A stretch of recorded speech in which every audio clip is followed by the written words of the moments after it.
يا صباح الخير، انا رايح دلوقتي طنطا. قلت بالمره اشوف الاماكن المشهوره بيها ونشوفها سوا. يلا بينا.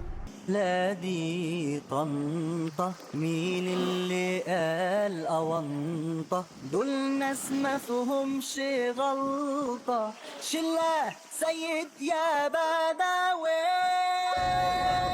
يا بلدي ولا نفسي أروح. مسجد كبير ومتميز، ويعتبر من اهم المعالم الموجوده في طنطا واشهرها.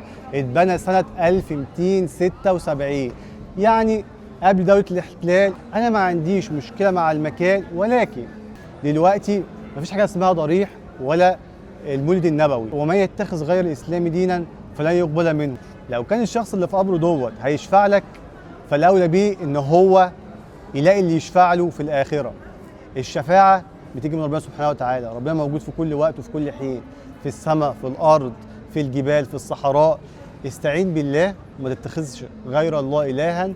وهو بيقول لك: ونحن اقرب اليه من حبل الوريد. يعني هو اقرب ليك من اي حد في الدنيا. توكل على الله واوعك تستعين بحد غيره، لان الله سبحانه وتعالى موجود في كل مكان وموجود كل حين. المهم محدش يجري ورا البلوجر ويروح المطاعم المترشحة على اليوتيوب. شوف تقييم المكان الأول أو اسأل حد، عشان تجربتي كانت مش أحسن حاجة، والأكل كان عادي مش زي ما بتقول الفيديوهات بتاعتهم. اخر مكان معايا هو مول طنطا. طنطا بصراحه صغيره، هي جميله باهلها وشعبها وناسها، بس اكتر مكان مناسب ليا كشخص مستخدم كرسي متحرك هو المول بتاع طنطا. مكان مجهز ومناسب وكويس للكراسي وفيه كل الخدمات. فيا رب الرحله تعجبكم، وزي ما انا عودتكم في الاخر، لو المكان مناسب للكرسي المتحرك يبقى مناسب للجميع. استنوني في رحلات افضل ان شاء الله. يلا سلام.